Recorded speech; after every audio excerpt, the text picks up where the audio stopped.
Hello everyone, this is Les Webster, and in this video I was going to show you how to find the out-of-shape Bloodtinge gems.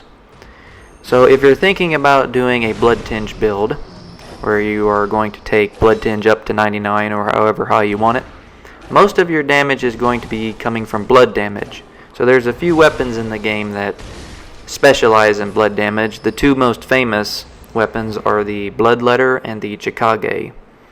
Other Bloodtinge weapons that are popular include the Rider Palash, Rifle Spear, and Simon's Bowblade.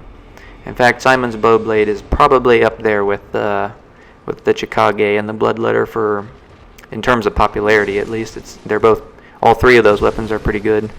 I think the Rifle Spear and the Rider Palash tend to be the weaker ones. They're not really, I don't mean it as weak as in they're bad weapons, it's just that they don't make good Bloodtinge weapons, not as much as the other three. So what makes Bloodtinge builds unique? They're unique in the fact that they're very hard to farm gems for. So as you can see here, I'm farming this one merciless watcher that appears in this specific dungeon. It's a cursed Thumaru Ill dungeon. And he's right next to this lamp. So all you have to do is create the glyph. Well, you can look up the glyph.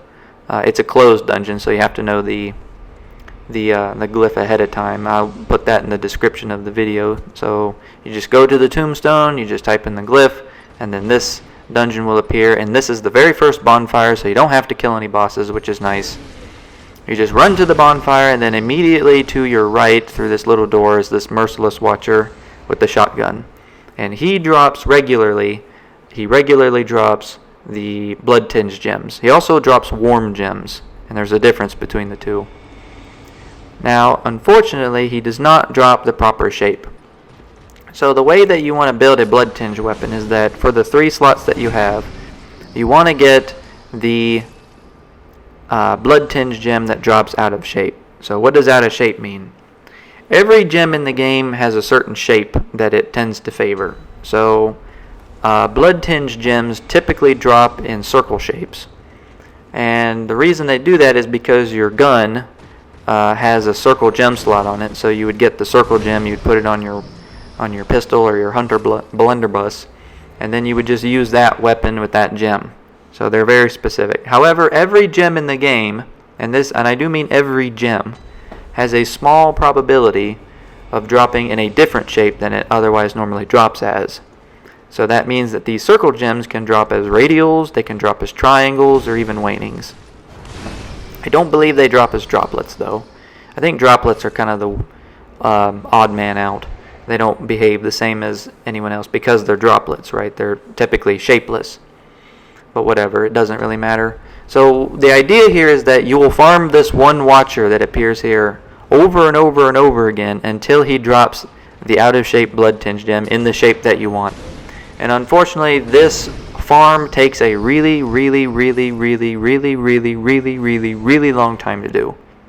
It is bananas how long it takes to do. This is probably the biggest reason. Okay, there's 2 reasons, but this is probably the main reason why I prefer arcane builds over Bloodtinge builds. And it's not that I dislike the damage. I do like the damage.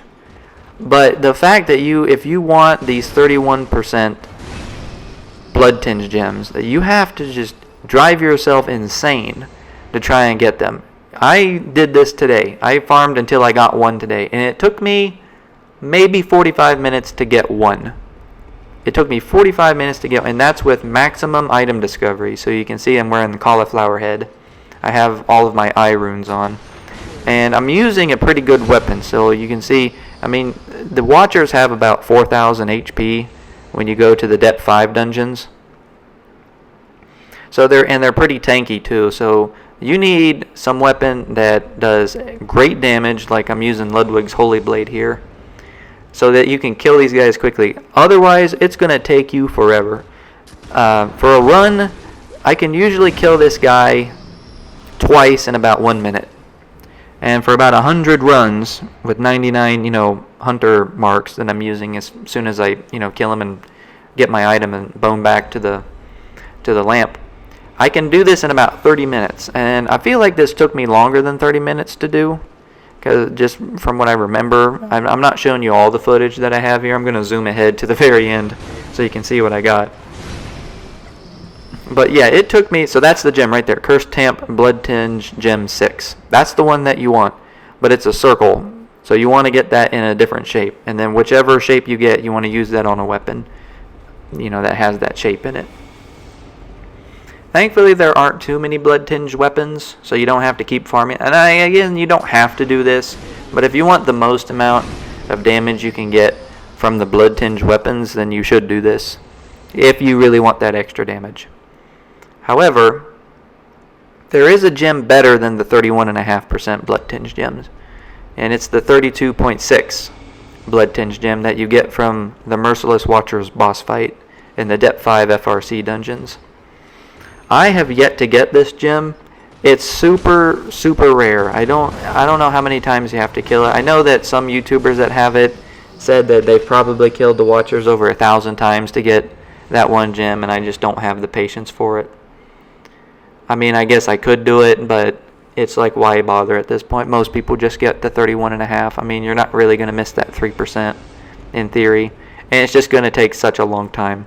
There's no incentive to do it.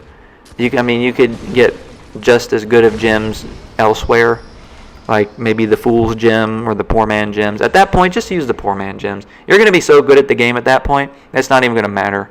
Just get the Poor Man Gems, which is much easier to get, and then you'll be fine.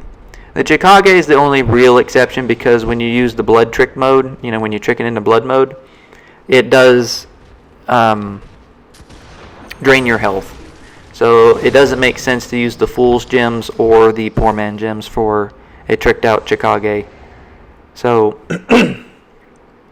for the Chikage alone, that's why you should get the Bloodtinge, out of shape Bloodtinge gems. And that's kind of the reason why I don't include it in my top 10 favorite weapons list or best weapons list, is because of how selfish the weapon is. It just feels like it demands so much from you, and it provides it's a good weapon. It does a lot of damage. I'm not making fun of the Bloodtinge Chikage. It's just I can get the same amount of damage from a different weapon and do a lot less farming with it. So it's like, I don't know why I'm messing with the Chikage in that respect.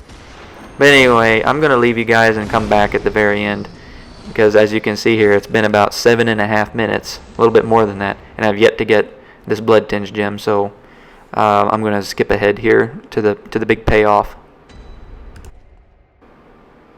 Okay, so after about 45 minutes of farming, and maybe like 100 runs of killing this one guy, I believe this was the attempt where I actually got the out of shape Bloodtinge gem. And you can see here I switched to Moonlight Sword because my other weapon broke. Okay, so it was a warm gem. So let me explain the difference between a warm gem and a Bloodtinge gem. A Bloodtinge gem will increase your weapon's blood damage by a physical amount, the same way that an Adept gem and a Tempering gem increase physical damage or thrust blunt damage by a percentage amount. And the Bloodtinge gem is the one that you want. It's the best one compared to the warm gem. Warm gems increase your weapon's Bloodtinge scaling, which increases Bloodtinge that way. And much like the sharp gem, it doesn't increase it enough to make a difference. So warm gems and sharp gems are like the two most worthless gems that you can get in the game. So if you want good physical damage, just get the Tempering gem or the Adept gem. And if you want good blood damage, get the Bloodtinge gem. And sometimes the out of shape will be warm, and that's super frustrating. Alright, here it was. Cursed Damp Bloodtinge gem, and it dropped as a waning, which is kind of unfortunate because I don't need any more wanings. I need radials, but I don't know, I don't really seem to get radials that often.